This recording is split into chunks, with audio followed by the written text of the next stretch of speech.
A sputtering of musketry was always to be heard. Later, the cannon had entered the dispute.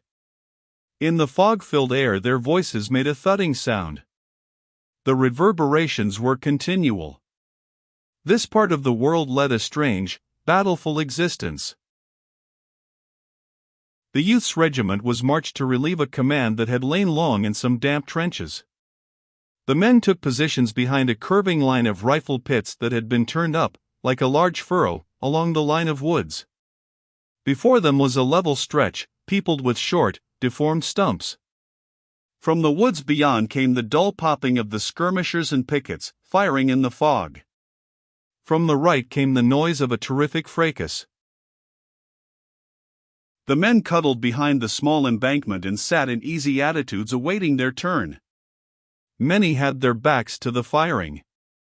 The youth's friend lay down, buried his face in his arms, and almost instantly, it seemed, he was in a deep sleep. The youth leaned his breast against the brown dirt and peered over at the woods and up and down the line. Curtains of trees interfered with his ways of vision. He could see the low line of trenches but for a short distance. A few idle flags were perched on the dirt hills. Behind them were rows of dark bodies with a few heads sticking curiously over the top. Always the noise of skirmishers came from the woods on the front and left, and the din on the right had grown to frightful proportions. The guns were roaring without an instant's pause for breath. It seemed that the cannon had come from all parts and were engaged in a stupendous wrangle. It became impossible to make a sentence heard. The youth wished to launch a joke, a quotation from newspapers. He desired to say, "All quiet on the Rappahannock," but the guns refused to permit even a comment upon their uproar. He never successfully concluded the sentence. But at last the guns stopped, and among the men in the rifle pits rumors again flew, like birds, but they were now for the most part black creatures who flapped their wings drearily near to the ground and refused to rise on any wings of hope. The men's faces grew doleful from the interpreting of omens. Tales of hesitation and uncertainty on the part of those high in place and responsibility came to their ears. Stories of disaster were borne into their minds with many proofs. This din of musketry on the right, growing like a released genie of sound, expressed and emphasized the army's plight. The men were disheartened and began to mutter. They made gestures expressive of the sentence, "Ah, what more can we do?" And it could always be seen that they were bewildered by the alleged news and could not fully comprehend a defeat. Before the gray mists had been totally obliterated by the sun rays, the regiment was marching in a spread column that was retiring carefully through the woods. The disordered, hurrying lines of the enemy could sometimes be seen down through the groves and little fields. They were yelling, shrill and exultant. At this sight the youth forgot many personal matters and became greatly enraged. He exploded in loud sentences. "Jiminy, we're generalled by a lot of lunkheads." "More than one feller has said that T-Day," observed a man. His friend, recently aroused, was still very drowsy. He looked behind him until his mind took in the meaning of the movement. Then he sighed. "Oh, well, I suppose we got licked," he remarked sadly. The youth had a thought that it would not be handsome for him to freely condemn other men. He made an attempt to restrain himself, but the words upon his tongue were too bitter. He presently began a long and intricate denunciation of the commander of the forces. "Meb, it wa'n't all his fault, not altogether. He did best he knowed. It's our luck T get licked often," said his friend in a weary tone. He was trudging along with stooped shoulders and shifting eyes like a man who has been caned and kicked. "Well, don't we fight like the devil? Don't we do all that men can?" demanded the youth loudly. He was secretly dumbfounded at this sentiment when it came from his lips. For a moment his face lost its valor and he looked guiltily about him. But no one questioned his right to deal in such words, and presently he recovered his air of courage. He went on to repeat a statement he had heard going from group to group at the camp that morning. The brigadier said he never saw a new regiment fight the way we fought yesterday, didn't he?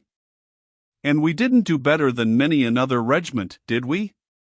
Well, then, you can't say it's TH Army's fault, can you? In his reply, the friend's voice was stern. Of course not, he said. No man dare say we don't fight like TH Devil. No man will ever dare say it. TH boys fight like hell roosters. But still, we don't have no luck.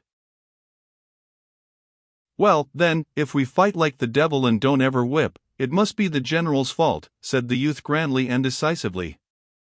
And I don't see any sense in fighting, yet always losing through some derned old lunkhead of a general. A sarcastic man who was tramping at the youth's side then spoke lazily. Meb ya think ya fit th Hull battle yesterday, Fleming, he remarked. The speech pierced the youth. Inwardly he was reduced to an abject pulp by these chance words. His legs quaked privately. He cast a frightened glance at the sarcastic man. Why, no, he hastened to say in a conciliating voice, I don't think I fought the whole battle yesterday. But the other seemed innocent of any deeper meaning. Apparently, he had no information. It was merely his habit. Oh, he replied in the same tone of calm derision. The youth, nevertheless, felt a threat. His mind shrank from going near to the danger, and thereafter he was silent. The significance of the sarcastic man's words took from him all loud moods that would make him appear prominent. He became suddenly a modest person. There was low-toned talk among the troops. The officers were impatient and snappy, their countenances clouded with the tales of misfortune. The troops, sifting through the forest, were sullen. In the youth's company once a man's laugh rang out. A dozen soldiers turned their faces quickly toward him and frowned with vague displeasure. The noise of firing dogged their footsteps. Sometimes, it seemed to be driven a little way, but it always returned again with increased insolence. The men muttered and cursed, throwing black looks in its direction. In a clear space the troops were at last halted.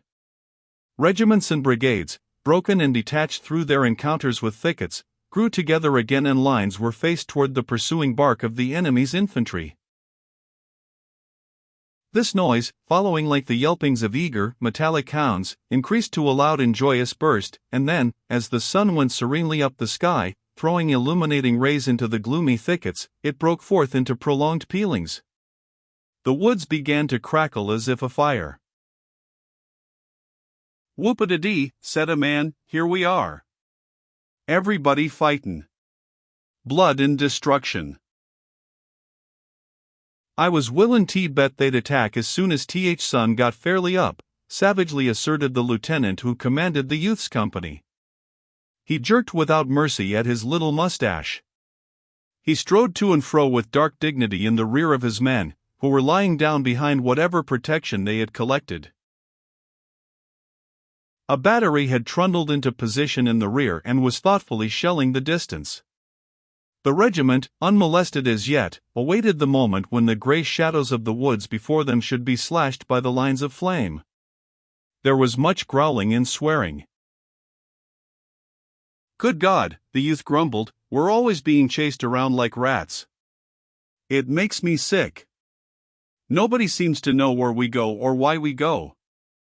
We just get fired around from pillar to post and get licked here and get licked there, and nobody knows what it's done for. It makes a man feel like a damn kitten in a bag. Now, I'd like to know what the eternal thunders we was marched into these woods for anyhow, unless it was to give the Rebs a regular pot shot at us.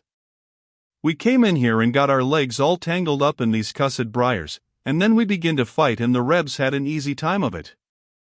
Don't tell me it's just luck. I know better. It's this darned old. The friend seemed jaded, but he interrupted his comrade with a voice of calm confidence. "It'll turn out all right in th end," he said. "Oh, the devil it will. You always talk like a dog-hanged parson." "Don't tell me." "I know." At this time there was an interposition by the savage-minded lieutenant, who was obliged to vent some of his inward dissatisfaction upon his men. "You boys shut right up. There no need a your wastin' your breath in long-winded arguments about this and that and th other. You've been jawin' like a lot o' old hens. All you've got to do is to fight, and you'll get plenty o' the to do in about 10 minutes. Less talkin' and more fightin' is what's best for you boys. I never saw sec gabbling jackasses." He paused, ready to pounce upon any man who might have the temerity to reply. No words being said, he resumed his dignified pacing. "There's too much chin music and too little fightin' in this war, anyhow," he said to them, turning his head for a final remark. The day had grown more white, until the sun shed his full radiance upon the thronged forest. A sort of a gust of battle came sweeping toward that part of the line where lay the youth's regiment. The front shifted a trifle to meet it squarely. There was a wait. In this part of the field there passed slowly the intense moments that precede the tempest. A single rifle flashed in a thicket before the regiment. In an instant it was joined by many others. There was a mighty song of clashes and crashes that went sweeping through the woods. The guns in the rear, aroused and enraged by shells that had been thrown burlike at them, suddenly involved themselves in a hideous altercation with another band of guns. The battle roar settled to a rolling thunder, which was a single, long explosion. In the regiment there was a peculiar kind of hesitation denoted in the attitudes of the men. They were worn, exhausted, having slept but little and labored much. They rolled their eyes toward the advancing battle as they stood awaiting the shock. Some shrank and flinched. They stood as men tied to stakes.